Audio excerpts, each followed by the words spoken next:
সুদ আছে যেখানে মুমিন যাবে না। সুদ হচ্ছে পুঁজিবাদী অর্থনীতির হাতিয়ার। দমন নিপীড়নের মূল মাধ্যম হচ্ছে সুদ। এই সুদের কারণে যারা ধনী এরা শুধু ধনী হতে থাকে, আর যারা গরিব শুধু গরিবই হতে থাকে। ইসলাম চায় না যে রাস্তার এক পাশে পাঁচতলা আর এক পাশে থাকবে গাছতলা। চিল্লা এখন ঠিক কিনা? ইসলাম চায় কায়লা ইয়াকুনা দুলাতান বাইনাল আগনিয়াই মিনকুম, সম্পদ যাতে ধনীদের হাতে কুক্ষিগত হয়ে না থাকে, সম্পদের তারল্য যাতে সবার হাতে পৌঁছে যায়। এজন্য ইসলাম সুদকে করেছে হারাম আর ব্যবসাকে করেছে হালাল। চিল্লায় পড়েন আল্লাহু আকবার। এজন্য রাব্বুল আলামিন বলেন ওয়া আহাল্লাল্লাহুল বাইআ ওয়া হারামার রিবা, আমি আল্লাহ তোমাদের জন্য সুদকে করলাম হারাম আর ব্যবসাকে করে দিলাম হালাল। সুবহানাল্লাহ। ব্যবসাকে হালাল করেছে কে? আর সুদকে হারাম করেছে কে? সুদের মধ্যে দেখা যায় অনেক লাভ, অনেক টাকা, অনেক বরকত, শুধু বেড়ে যায়। আল্লাহ বলে তোমাদের দৃষ্টিতে টাকা বেড়ে যায়, আমি আল্লাহর কাছে বাড়ে না। আর তোমরা যখন যাকাত দাও, দান করো, তোমাদের দৃষ্টিতে দেখা যায় টাকা কমে যায়, কিন্তু আমি আল্লাহর কাছে টাকা কমে না। সুবহানাল্লাহ। এজন্য সুদকে আল্লাহ নিশ্চিহ্ন করে দিবেন। ইয়ামহাকুল্লাহ ওয়া ইউরবিস সাদাকাত। আল্লাহ বলে আমি সুদকে নিশ্চিহ্ন করে দেব, সুদকে আমি ধ্বংস করে দেব, সুদের ভেতরে কোনো বরকত দেব না। আর ব্যবসা করলে সামান্য ব্যবসার ভেতরে বরকত ঢুকিয়ে দিবে কে? আল্লাহ। আরো জোরে বলেন কে? বিশ্বনবী সুদখোরদের উপর লানত দিয়েছে। কি দিয়েছে? লাআনা রাসূলুল্লাহ আকিলার রিবা ওয়া মুকিলাহু ওয়া কাতিবাহু ওয়া শাহিদাইহি। যারা সুদ খায়, যারা সুদ দেয়, যারা সুদের দলিল লেখক, যারা সুদের সাক্ষী থাকে, সবার উপরে বিশ্বনবী লানত দিয়েছে। জোরে পড়েন নাউযুবিল্লাহ। এজন্য খবরদার, সুদের সাথে মুসলমানদের কোনো সম্পর্ক। বিশ্বনবী বলেছেন আর রিবা সালাসুন ওয়া সাবউনা বাবান, সুদের রয়েছে 73টা গুনাহ। কয়টা গুনাহ? আরো জোরে বলেন কয়টা? সুদের মধ্যে 73টা গুনাহ। আইসারুহা আইয়ান কাহার রাজুলু উম্মা, 73টা গুনার মধ্যে সবচাইতে ছোট্ট গুনাহ হলো নিজের মায়ের সাথে জিনা করা। 73টা গুনাহ। আর সবচেয়ে ছোট গুনাহ হচ্ছে আইয়ান কাহার রাজুলু উম্মা, ব্যক্তি তার মায়ের সাথে জিনা করবে। এটা যদি সবচেয়ে ছোট্ট গুনাহ হয়, তাহলে বড় গুনার অবস্থা কি? বড় গুনাহটা কি জানার দরকার আছে না নাই? আল্লাহ সেটাও বলে দিলেন ফাআযানু বিহারবিম মিনাল্লাহি ওয়া রাসূলিহি। সুদের সবচেয়ে ছোট গুনাহ মায়ের সাথে জিনা করা, আর সুদের সবচেয়ে বড় গুনাহ আল্লাহর সাথে যুদ্ধ করা। করবেন নি? পারা যাবে না আল্লাহর সাথে যুদ্ধে? সে আল্লাহ কবে থেকে ক্ষমতায় বসে? এখন তো আল্লাহ বুড়া হয়ে গেছে। হ্যাঁ, আল্লাহর ক্ষমতা কি আগের মতো আছে? জোরে বলেন আছে। এজন্য সুদের সবচেয়ে ছোট গুনাহ মায়ের সাথে জিনা, সবচেয়ে বড় গুনাহ কার সাথে? যুদ্ধ। আরো জোরে বলেন। এজন্য বিশ্বনবী বলতেন ইজতানিবু আস-সাবআল মুবিকাত, 7টা ঈমান বিধ্বংসী, আমল বিধ্বংসী কাজ থেকে তোমরা বেঁচে থাকবা। 1 নম্বরে হলো শিরক, আল্লাহর সাথে শিরক করবা না। 2 নম্বরে হলো মাতা পিতার সাথে অবাধ্যতা করা। 3 নম্বরে জাদু দেখানো, জাদু টুনা করা। 4 নম্বরে অন্যায় ভাবে কাউরে হত্যা করা। 5 নম্বরে এতিমের সম্পদ খাওয়া। 6 নম্বরে কোন নারীকে অন্যায় ভাবে জিনার অপবাদ দেওয়া। 7 নম্বরে সুদ খাওয়া। কি খাওয়া? এই 7টা কাজ করলে আপনার ঈমানটাকে ধ্বংস করে দিবে কে? চিল্লায় বলেন কে? এজন্য দুনিয়াতে যারা সুদ খায় তাদের সম্পদে কোনো বরকত নাই, তাদের শুধু রোগ আর রোগ, টেনশন আর টেনশন। আছে না নাই? আবার বিশ্বনবী বললেন যারা সুদ খায় তাদের 3টা শাস্তি। কয়টা? আরো জোরে বলেন কয়টা? 1 নম্বরে কিয়ামতের দিন আল্লাযীনা ইয়াকুলুনার রিবা লা ইয়াকুমুনা ইল্লা কামা ইয়াকুমুল্লাযী ইয়াতাখাব্বাতুহু শাইতানু মিনাল মাস। সুদের 1 নাম্বার শাস্তি, কিয়ামতের দিন সুদখোর যখন কবর থেকে উঠবে, রব্বুল আলামিন তাকে জিনে ধরা রোগীর মতো, পাগলের মতো উঠায় দিবে। সুদখোর কবর থেকে উঠে ভূতে ধরা রোগীর মতো, জিনে ধরা রোগীর মতো, পাগলের মতো লাফাতে লাফাতে উঠবে। তারে দেখে কিয়ামতের ময়দানের সবাই বুঝবে লোকটা হলো সুদখোর। কি খোর? আরো জোরে বলেন। এটা হচ্ছে 1 নাম্বার শাস্তি। 2 নাম্বার শাস্তি বিশ্বনবী বললেন আমি স্বপ্নে দেখলাম কিছু লোকের পেট হচ্ছে বিশাল বড় ঘরের মতো, আর ওই পেটের ভেতরে দেখলাম ভয়ঙ্কর বিষাক্ত সাপ। জিব্রাইল রে বললাম ও জিব্রাইল মান হাউলা এরা কারা? বিশ্বনবী বললেন হাউলা এই আকালাতুর রিবা, এরা হলো আপনার উম্মতের মধ্য থেকে যারা সুদ খেয়েছে ওই সুদখোর লোকগুলা। পড়েন না আউযুবিল্লাহ। 3 নাম্বার শাস্তি, বিশ্বনবী বলেন যে রাতে আমাকে মেরাজে নেওয়া হলো, রাআইতু লাইলাতা উসরিয়া বি, মেরাজের রাতে আমি দেখলাম রক্তের একটা নদী, ওই নদীর উপর কিছু লোক সাঁতার কাটে। কিসের নদী দেখছেন কোনদিন? রক্তের নদী আমরা কোনদিন দেখেছি? রক্তের একটা নদীর ভেতরে কিছু লোক সাঁতার কাটে। সাঁতার কাটতে কাটতে বাঁচার জন্য যখন পারে আসতে চায়, তীরে আসতে চায়, কিছু ফেরেশতারা অনেক বড় বড় পাথরের খণ্ড নিয়ে বসা, তীরের দিকে আসতে চাইলে প্রচন্ড জোরে পাথর নিক্ষেপ করে তার চেহারার দিকে। পাথরের আঘাতে ওই লোকটার চেহারা ছিন্ন বিচ্ছিন্ন হয়ে যায়। লোকটা চিৎকার করতে করতে আবার রক্তের নদীর মাঝখানে চলে যায়। আবার তীরে আসতে চাইলে আবার পাথর আছে না নাই? জোরে বলেন। বিশ্বনবী বললেন মান হাউলা ইয়া জিবরিল, ও জিব্রাইল এরা কারা? বিশ্বনবী বললেন এরা হলো আপনার সুদখোর উম্মত। এরা কারা? এজন্য সুদ খাওয়া যাবে? জোরে বলেন, সুদ খাওয়া যাবে? খবরদার, সুদ খাওয়া যাবে না। সুদের বিপরীতে আমরা ব্যবসা করব। ব্যবসায় বরকত দিয়েছে কে? বিশ্বনবী বললেন রিজিককে আল্লাহ 10 ভাগ করেছেন, তার 1 ভাগ দিয়েছেন পৃথিবীর অন্যান্য পেশার ভেতরে, আর 9 ভাগ দিয়ে দিয়েছেন ব্যবসার ভেতরে। সুবহানাল্লাহ। রিজিকের 9 ভাগ থাকে ব্যবসার ভেতরে, এজন্য সুদ খাওয়া যাবে না। সুদের সাথে ইসলামের কোনো সম্পর্ক। আমরা ব্যবসা করব। আপনি মুশারাকা সিস্টেমে, মুদারাবা সিস্টেমে, আপনি মুরাবাহা সিস্টেমে ব্যবসা করেন, ওই ব্যবসায় বরকত দিবে কে? জোরে বলেন কে?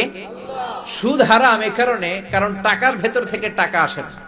আপনি 1 লক্ষ টাকার একটা বান্ডিল আপনার আলমারির ভেতরে আজকে রাখলেন, 1 বছর পরে খোলার পরে এটা কি 1,10,000 টাকা হবে?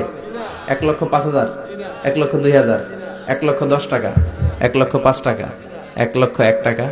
1 টাকাও পারবে না। কত থাকবে? 1 লাখই থাকবে। কারণ টাকার ভেতর থেকে টাকা আসে না। টাকার ভেতর থেকে টাকা আসে যখন ওই টাকার সাথে শ্রম যুক্ত হয়, যখন টাকার সাথে কষ্ট যুক্ত হয়, যখন টাকার সাথে মেধা যুক্ত হয়। ঠিক কিনা? তো আপনি টাকা দিয়ে কেমন করে টাকার ভেতর থেকে টাকা নেন? এটা হারাম। হয়তো আপনাকে ব্যবসায় অংশগ্রহণ করতে হবে, লাভ লস দুইটাতে অংশগ্রহণ করতে হবে, রিস্কও থাকবে। আপনি ব্যবসায় টাকা দিয়ে শুধু লাভ নিলেন, লস নিলেন না, এটাই সুদ। ঠিক কিনা? আপনার লাভও নিতে হবে, লস নিতে হবে, ঝুঁকিও নিতে হবে।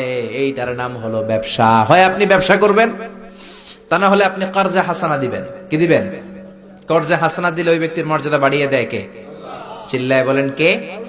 3 সিস্টেমে ব্যবসা করবেন। কয় সিস্টেমে? সবাই বলেন, আরো জোরে বলেন। 1 নাম্বার হচ্ছে মুশারাকা সিস্টেম। মুশারাকা, পার্টনারশিপ। আমি আপনি শেয়ার, 3-4 জন মিলে শেয়ার।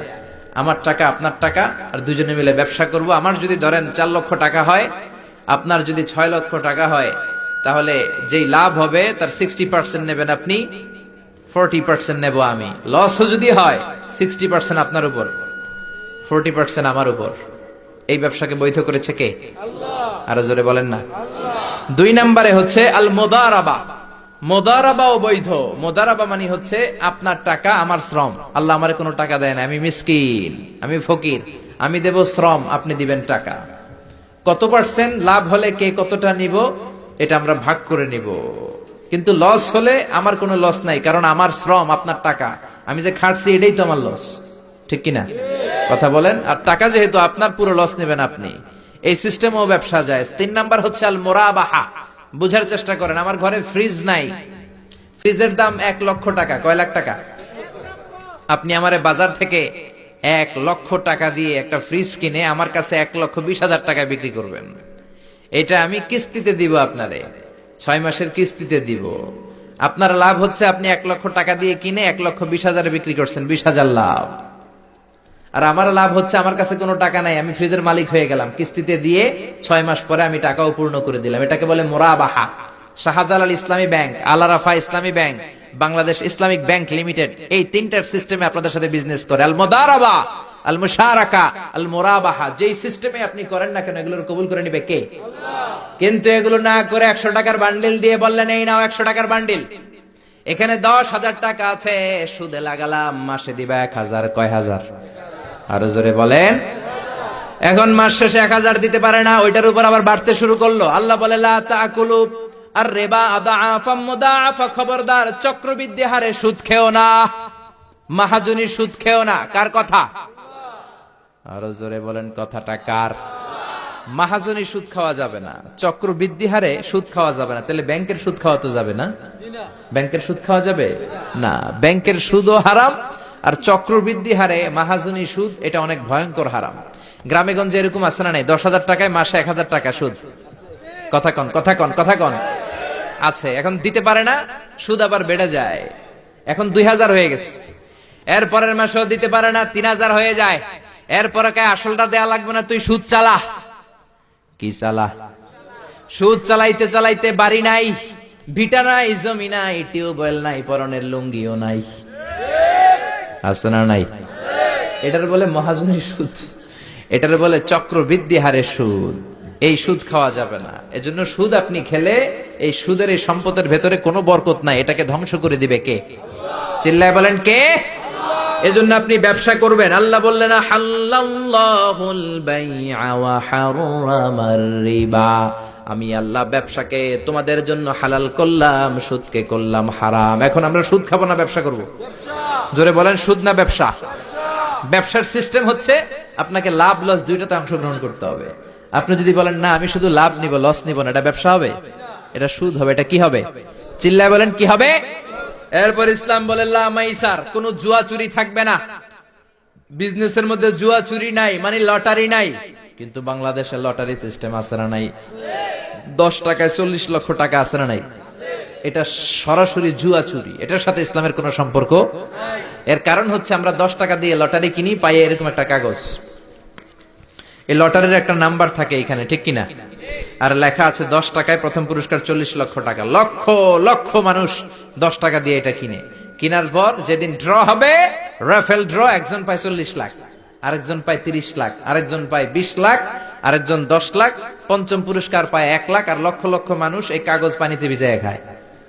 সিল্লাইকন ঠিক কিনা? এটার নাম হচ্ছে জুয়া চুরি, এটা জায়েজ নাই। কিন্তু এই লটারির কাগজের সাথে যদি আপনার একটা কলম দিয়ে দেয়, এটাকে জায়েজ করার সিস্টেম আছে। এই 10 টাকার লটারির, যখন আপনি লটারিটা কিনবেন, আপনাকে যদি একটা কলম দিয়ে দেয়, তাহলে কেমন যেন আপনি 10 টাকা দিয়ে একটা কলম কিনলেন। এটা ব্যবসা, এটা হচ্ছে ব্যবসার সুরা, এটা জায়েজ আছে না নাই? তার মানে লক্ষ লক্ষ মানুষ যখন লটারি কিনলো, সাথে পেল একটা কলম। এরপরে ড্র হওয়ার পরে একজন পাবে 40 লাখ, আরেকজন 30 লাখ, একজন 20 লাখ, আরেকজন 10 লাখ, আর লক্ষ লক্ষ সবাই পাইছে একটা করে কলম। তার মানে আমরা সবাই কিছু না কিছু পাইছি। সিল্লাইকন ঠিক কিনা? এই সিস্টেমে যদি করেন, তাহলে এটারে বৈধ করে দিবে কে? জোরে বলেন কে? এরপরে ইসলাম বলেন নো আনসার্টেইনটি, কোন ব্যবসার মধ্যে আনসার্টেইনটি থাকতে পারবে না, সুনিশ্চিত হতে হবে সবকিছু। লা দারারা ওয়ালা দারার ওয়ালা গারারা ফিল বাই, বেচা কিনার মধ্যে কোনো ধোঁকাবাজি থাকতে পারবে না, অনিশ্চয়তা থাকতে পারবে না। অনেকে উড়ন্ত কবুতর বিক্রি করে, আছে না নাই? কবুতর যারা পালেন, 10টা কবুতর আছে আপনার, আপনি দেখবেন সারাদিন কবুতর আকাশে উড়ার পরে বিকালে আবার বাসায় চলে আসে। আপনি বললেন এই যে 10টা কবুতর আকাশে উড়ে, এই 10টা কবুতর আপনার বিক্রি করে দিলাম, এক একটা 100 টাকা করে, 10টায় কত হয়? 1000 টাকা বিক্রি করে দিয়েছেন। এই বিক্রি শরীয়ত সম্মত হয় না। এর কারণ প্রতিদিন কবুতরগুলো বিকেল বেলা উড়ার পরে সন্ধ্যাবেলায় ফিরে, আজকে বিকালে নাও ফিরতে পারে। যেরকম ঠিক কিনা? আজকে 10টা কবুতর যদি অন্যদিকে চলে যায়, 1000 টাকা লিয়ে কিলাকিলি আছে না নাই? ইসলাম বলে কিলাকিলির কোনো সুযোগ নাই। কবুতরগুলো নামবে, 10টারে তুমি ধরবা, কবজ করবা, তার হাতে হ্যান্ড ওভার করবা, তারপরে বিক্রি করবা। এটারে জায়েজ করে দিবে কে? এরপরে পুকুরের মধ্যে মাছ থাকা অবস্থায় কেনা বেচা জায়েজ নাই। এরকম কেনা বেচা বাংলাদেশে আছে না নাই? আন্দাজে মানুষে শখের বসে কিনে ফেলে, পুকুরের মধ্যে বুদবুদ করতেছে, ভাবতেছে হাজার হাজার মাছ কিনছে, 10 লক্ষ টাকা দিয়ে কিনে ফেলছে। কই মাছের পুকুর, উঠায় দেয় 20 কেজি কই আর 50 কেজি কাঁকড়া আর 70 কেজি ব্যাং, আছে না নাই? এরপরে কিলাকিলি আছে না নাই? এজন্য ইসলাম বলে না, কবুতরটা হাতের মধ্যে কবজ করার পরে যেমনি বিক্রি করলাম, মাছগুলাও জাল দিয়ে তোলো, তারপরে গনে গনে বিক্রি করো, কবুল করে নেবে কে? গাভীর ওলানের মধ্যে দুধ রেখে বিক্রি করা জায়েজ নাই। ওলান এত ফিলা গেছে এরকম, এটা মনে হচ্ছে যে 20 কেজি, দহন করার পরে পাওয়া গেছে 5 কেজি, এরকম আছে না নাই? কারণ এটা দুধের কারণেও ফুলতে পারে, টিউমারেও ফুলতে পারে, ঠিক কিনা? এজন্য ইসলাম বলে লা গারারা ফিল ইসলাম, ইসলামে কোনো গারারা নাই, ধোকাবাজি নাই। আনসার্টেনটি নাই, অনিশ্চয়তার মধ্য দিয়ে, হাওয়ার মধ্যে কোনো বিজনেস নাই। আগে জিনিসটা তোমার হাতে নাও, তারপরে বিক্রি করো, কবুল করে নিবে কে? শেয়ার বাজার নিয়ে প্রশ্ন করে যেই প্রোডাক্টের ব্যবসা হালাল, ওই প্রোডাক্টের শেয়ারও হালাল। চিল্লায় বলেন ঠিক কিনা? এরপরে বিশ্বনবী বললেন, মান গাশশানা ফালাইসা মিন্না, বেচা কিনার মধ্যে যে আমার উম্মতদের মধ্যে যে অন্যকে ধোঁকা দেয়, সে আমার উম্মত হতে পারে। ধোঁকাবাজির ব্যবসা বাংলাদেশে আছে না নাই? ফলের দোকানে গেলে দেখবেন চকচকে যেই সাইডটা, ওই সাইডটা ক্রেতার দিকে রাখে, পচা জায়গাটা নিচের দিকে রাখে, এরকম ব্যবসায়ী আছে না নাই? বিশ্বনবী মদিনার বাজারে গমের দোকান পরিদর্শন করতে গেলেন, যে দেখলেন গমের স্তূপ, বিশ্বনবী গমের ভেতরে হাত ঢুকায়া দিলেন। উপরে দেখা যায় শুকনা গম, ভিতরে দেখা যায় ভিজা গম। বিশ্বনবী বললেন, মান গাশশানা ফালাইসা মিন্না, যে আমাদেরকে ধোঁকা দেয় সে আমাদের উম্মত নয়। The person who deceives us, he is not among us. যে আমাদেরকে ধোঁকা দেয় সে আমাদের উম্মত হতে পারে। চিল্লায় বলেন উম্মত হতে পারে। এজন্য এই ধোঁকাবাজি করে কোনো ব্যবসা করা যাবে? জোরে বলেন। আর সুদের সাথে আমাদের কোনো সম্পর্ক? চিল্লায় বলেন সম্পর্ক। সুদকে ধ্বংস করে দিবে কে? আর ব্যবসায় বরকত ঢুকিয়ে দিবে কে? বরকতে বিশ্বাস করেন তো? বিশ্বাস করেন? অল্পের ভেতরেও বরকত হতে পারে, 1000 কোটি টাকার মধ্যেও বরকত নাও থাকতে পারে। চিল্লায় বলেন ঠিক কিনা? এজন্য আজ থেকে সুদের সাথে আমাদের কোনো সম্পর্ক নেই, আমরা ব্যবসা করব মুশারাকা সিস্টেমে, মুদারাবা সিস্টেমে, মুরাবাহা সিস্টেমে ব্যবসা করব। অল্প প্রফিট হলো এটার মধ্যে বরকত দিবে কে? আর জোরে বলেন কে? আর সুদের ব্যবসা করবেন না তো?